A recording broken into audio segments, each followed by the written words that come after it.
ভাঙা গড়া নিত্য খেলা জীবন নদীর দুই পারে। ভাঙা গড়া নিত্য খেলা জীবন নদীর দুই পারে। এ জীবন চলার পথে আনন্দে তুই গান করে যা। এ জীবন অমৃত বয় আর হাতে, আপন হাতে যা দেন প্রভু তাই নিয়ে তুই গান করে যা। আপন হাতে যা দেন প্রভু তাই নিয়ে তুই দান করে যা। ভাঙা গড়া নিত্য খেলা এ জীবন নদীর দুই পারে। মাননীয় সভাপতি সাহেব, সমবেত থাকেন আমার স্নেহের মা এবং বোনেরা,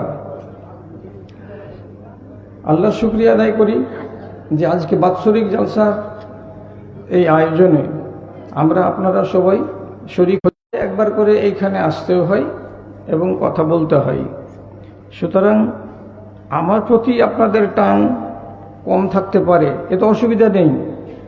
তো শুধু একটা নিয়মের কথা বলছি যে 1 ঘন্টা কি টার্গেট করে শুরু করব কথা।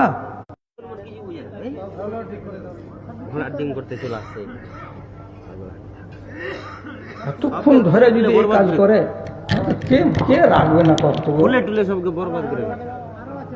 ছেড়ে দাও, ওখানে রেখে দাও, যতটুকু হবে হবে আর না হবে ও যাবে, রেখে দাও ওখানে ওইভাবে।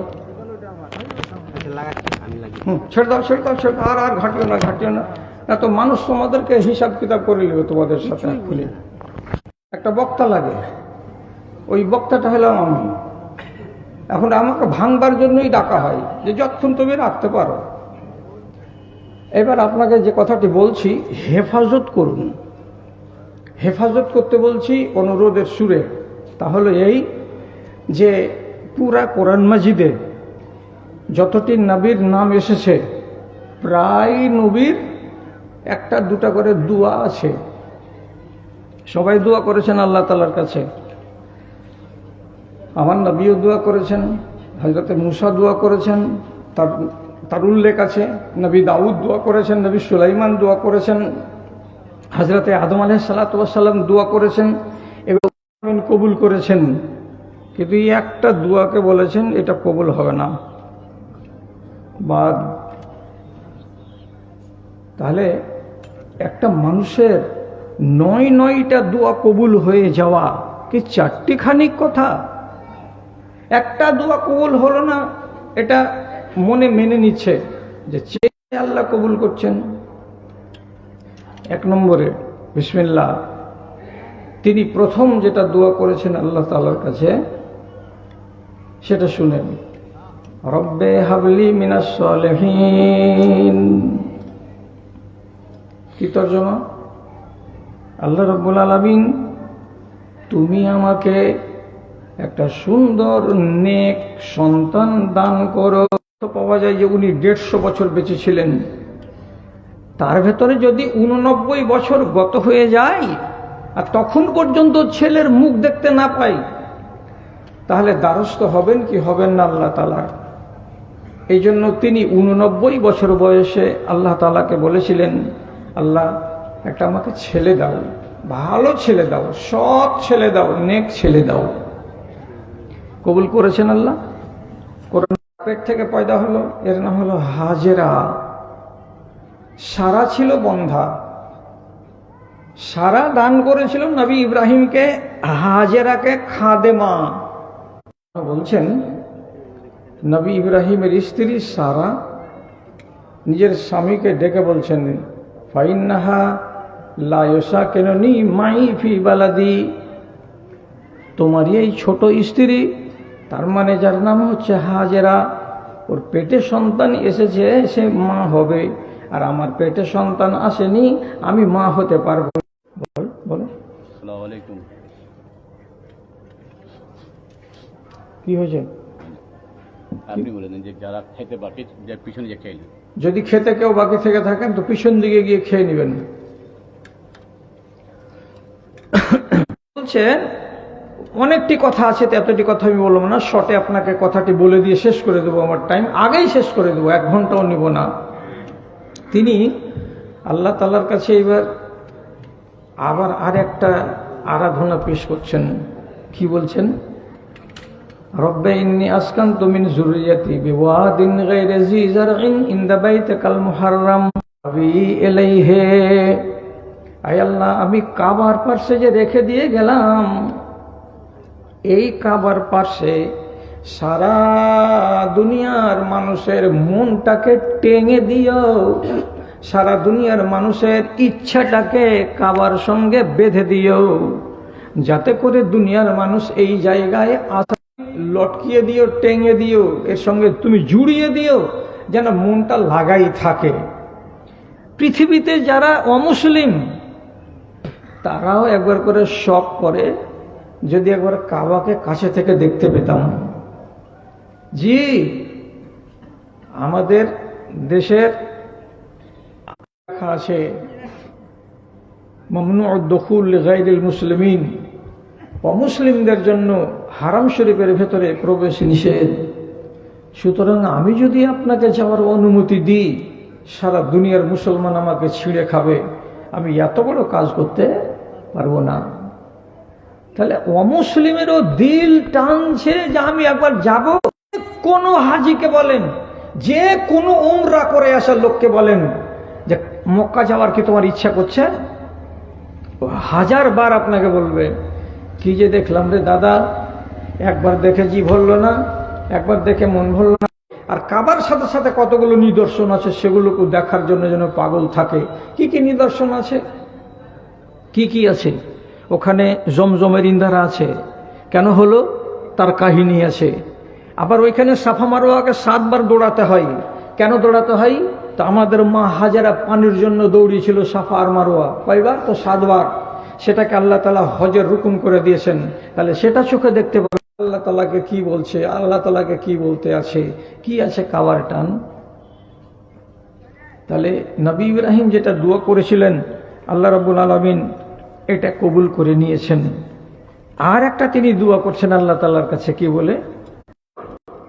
মক্কার যতগুলো বাসিন্দা হবে, এখানে যতগুলো লোক বসবাস করবে, প্রত্যেকটা মানুষকে রব্বুল আলামিন তুমি ফলের রিজিক দান করিও। ভাত দিও এ কথা বলেননি, রুটি দিও এ কথা বলেননি, বিরিয়ানির খাবার দিও এ কথা বলেননি, হালুয়ার খাবার দিও এ কথা বলেননি। তিনি দোয়া করে বলছেন, আয় আল্লাহ, এখানকার নাগরিককে তুমি ফলের রিজিক দান করিও। এরা যেন হারাম শরীফের ভেতরে আপনি কোনো শিকারীকে তাড়া করতে পারবেন না। কোনো মানুষ যদি শিকার করে আর তাকে আপনি দেখিয়ে দিবেন যে এই দেখো চলে যাচ্ছে, খরগোশটাকে মারো, আপনি শিকারকে দেখিয়ে দিতেও পাবেন না। জি হ্যাঁ, এত আল্লাহ তাআলা নিরাপদ জায়গা করে দিয়েছেন। একটা মানুষ যদি একটা মানুষকে মার্ডার করে দেয়, তাহলে তার বলে জান নেওয়া যাবে, ঠিক আছে, কিন্তু ওই মানুষটাকে টেনে জোর করে জবরদস্তি করে এখান থেকে বের করে নিয়ে যাওয়া যাবে না। অপেক্ষা করতে হবে অতক্ষণ, যতক্ষণ পর্যন্ত লোকটা নিজে থেকে বেরিয়ে বাইরে না যায়, ততক্ষণ পর্যন্ত তার উপরে জুলুম করা যাবে না। কত এহতেরাম, কত সম্মান কাবার। ফতেপুর চলে যাবেন, ওখানে যদি সেবের রেট জিজ্ঞেস করবেন, 5 রিয়ালই পাওয়া যাবে, 6 রিয়াল হবে না। সারাটা মক্কা শহরের ভেতরে কোনো জায়গাতে 2টা রেট আপনি দেখতে পাবেন না। তারা দাম বেশি পাবে, তার জন্য আমিও লোভী। বাংলাদেশ থেকে আমি কাঁচা সবজি পাঠাই, আমিও লোভী। ভারত থেকে ফুলকপি আর বেগুনগুলোকে পাঠাই, আমিও লোভী। দক্ষিণ আমেরিকার গুয়ানা শহর থেকে লম্বা লম্বা কলাগুলো যায়। লেবাননের মাটিতে এবং মিশরের মাটি থেকে এত সুন্দর সুন্দর ফল কেন চিবাবে না? যদি হাটে যান, বাজারে যান, আমরা বহুদিন আগেকার কথা বলছি, এখন একটু বেড়ে হবে। এত বড়টা 5 কেজির একটা আঙ্গুরের বাক্স, 5 রিয়াল দাম। 5 রিয়ালে 5 কেজি। যদি খুল্লা নেবেন কেজি কেজি করে, তো খোলা কত ফল সেখানে আমদানি হচ্ছে। প্রত্যেকটা ফলের গায়ে আপনি দেখতে পাবেন লেবুল লাগানো আছে, এটা কোন দেশের ফল, এটা কোন দেশ থেকে এসেছে। এমনকি সকালবেলায় ঝিঙা কিনবেন, করলা কিনবেন, তার গায়েও দেখবেন ছোট ছোট লেবুল লাগানো আছে। এটা বাংলাদেশের নেই, এটা ইন্দোনেশিয়ার, আর না হয় এটা ভারতের। তাজা বাঁচাবে। ওরা যেন কোনোদিন মাটির প্রতিমার পূজা না করে, এরা যেন মাটির খোদার পূজাতে হাত না লাগায়। আমাকেও বাঁচাবে, আমার আল আউলাদকেও বাঁচাবে। এরা যেন কেউ মাটির প্রতিমা। রসুল ইব্রাহিম, নবী ইব্রাহিম থেকে শুরু করে আমার নবী মুহাম্মদ সাল্লাল্লাহু আলাইহি সাল্লাম পর্যন্ত এ মাঝখানে আছে কাছাকাছি 24টা লোক। কজন লোক? এবং তার বাবা, এরা দুজন জান্নাতি না জাহান্নামী? কেউ একটা লোক বলেন, জান্নাতি না জাহান্নামী? জানেন না? বলছেন তোমার বাপ এবং আমার বাপ দুজনই জাহান্নামী। আহারে, দুজনই জাহান্নামী। মায়ের কথা, রাসূলুল্লাহ মায়ের কবরে গেছিলেন মাগফিরাতের দোয়া করার জন্য। এরা দুজন, যেটা সহি মত সেটা হলো কি যে রাসূলুল্লাহর মা আর বাবা এরা খুশনসিব নয়, এদের কপালে জাহান্নাম। আপনি তাহলে এবার বলবেন এরা তাহলে মাটির পূজা করেছে? কথাটাকে হালকা করে বুঝবেন। এরা মুশরিক, এটা ঠিক, কিন্তু নবী ইব্রাহিমের দোয়া ঠিক যে এই ধারা তাদের কাছে সহি কোনো আকীদা, সহি কোনো বিশ্বাস, কোনো চিন্তাধারা ছিল না। এই জন্য তারাকে গণনা করা হয়েছে মুশরিকদের মধ্যে, আর মুশরিক হালাতে মরে গেছে বলে তারা জাহান্নামী। না, এই বংশের ভেতরে যতগুলো লোক আছে ধারাই, এরা মুশরিক হতে পারে বটে, কিন্তু এরা জীবনে মাটির পূজা করেনি, মাটির খোদাকে এরা আল্লাহ বলতে যায়নি। কিসের দৌলতে? নবী ইব্রাহিমের দোয়ার বরকতে। ছেড়ে দিন ওইসব কথা আলাইহি ওয়াসাল্লামকে।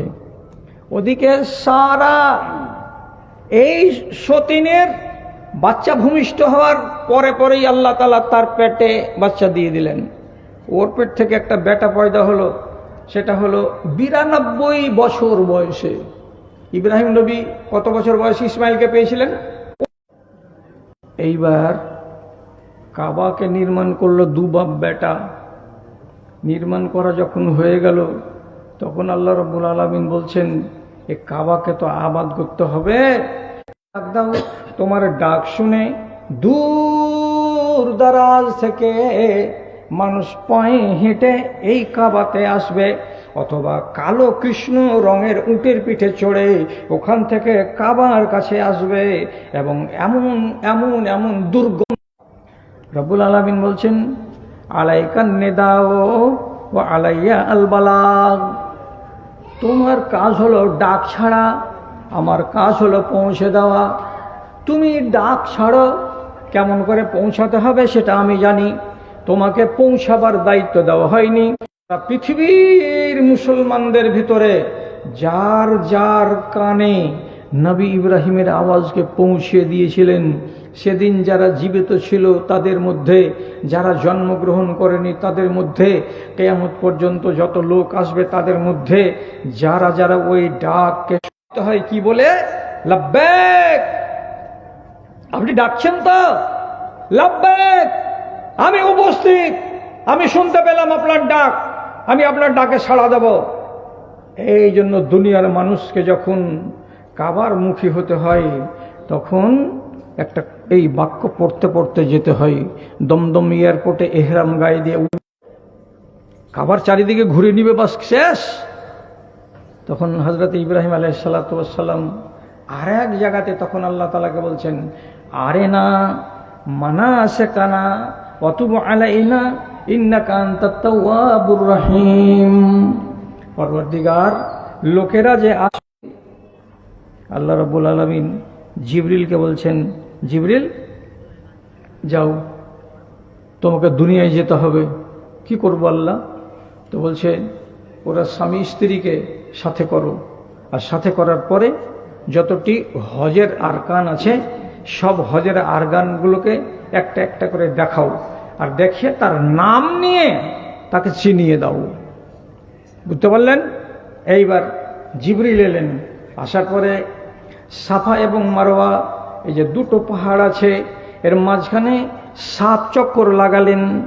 7 চক্কর লাগাবার পরে ইশারা করে বলছেন, এটা আপনাকে করতেই হবে। পানির জন্য দৌড়েছিল 7 বার সাফা এবং মারওয়া, সাফা এবং মারওয়া। এই জন্য তার স্মৃতি বিজড়িত, এটা তোমাকেও করতে হবে এবং তোমার বেটারাকেও করতে হবে। 1। 2 নম্বর, হযরতে হাজেরা আমাদের মা 7 চক্কর দেওয়ার পরে শিশু শুয়ে আছে ইসমাইল, হয়তো বাচ্চা মরল নাকি, দৌড়ে এসে দেখতে এসেছেন। তো ইসমাইলের পায়ের কাছে হযরতে জিবরিল আলাইহিস সালাতু ওয়াস সালাম নিজে পাখা মেরে দিয়ে খাল করে দিয়েছেন, আর খাল থেকে ভুল ভুল ভুল ভুল ভুল ভুল করে পানি বেরিয়ে বেরিয়ে বেরিয়ে বেরিয়ে আসছে। পানি তো পান করলেন কে? মা হাজেরা। কিন্তু দেখছে পানি বেরোতেই আছে, ডানে চলে যাচ্ছে, বামে চলে যাচ্ছে। তো মেয়ে ছেলে মানুষ, লোক নেই জন্যই একা একাই কি করলো, বালুগুলোকে নিচ্ছে আর এইরকম করে চারিদিকে বাঁধ দিচ্ছে। তো বাঁধ দেওয়ার কালে আমরা যেমন আমাদের ভাষাতে বলি থাম, তেমনি আরবিতে বলে এই কথাটাকে জাম। কথা বুঝবেন? আমি বলছি থাম, আর আরবিতে কি বলছে? জাম। এতটি করে বালু নিচ্ছেন আর এমনি করে পানির এক সাইডে রেখে বলছেন জাম। আর একবার বালু নিচ্ছেন, জাম। আর একবার মুঠে বালু নিচ্ছেন, জাম। আর একবার বালু নিচ্ছেন আর রাখছেন আর বলছেন জাম। আসতে হবে, এখানে এসে এই ইহরামের অবস্থাতে থাকতে হবে, থেকে তারপরের দিন এখান থেকে রওনা দিতে হবে। কোথায় যেতে হবে? হাঁটতে হাঁটতে চলে গেলেন কোথায়? ওখান থেকে 8-9 কিলোমিটার দূরে, সেটার নাম হলো আরাফার মাঠ। আরাফার মাঠে নিয়ে গেলেন, যাওয়ার পরে বুঝিয়ে দিলেন এখানে কি করতে হয় আর কেমন করে বুক ফাটিয়ে গলা ফাটিয়ে আল্লাহ তাআলার কাছে কাঁদতে হয়, চাইতে হয়, আর এই জায়গাটা কিসের জন্য এত ফজিলতের সেটাও বুঝিয়ে দিলেন। দেওয়ার পরে ফেরত পথে আবার এলেন, মাঝখানে পড়ে একটা স্টপেজ, তার নাম হলো মুজদালিফা। মুজদালিফাতেই এলেন আর আশা করে বললেন এখানে এসে এশা এবং মাগরিবের নামাজকে জমা করতে হবে, এটাও শিখিয়ে দিলেন। রাত গত হয়ে যাওয়ার পরে সকালবেলায় আবার মিনাতে নিয়ে আসলেন, আর মিনাতে নিয়ে আসার পরে বললেন এখানে একটা তোমাকে কুরবানি জবে করতে হবে, জানোয়ার। এই জানোয়ারটা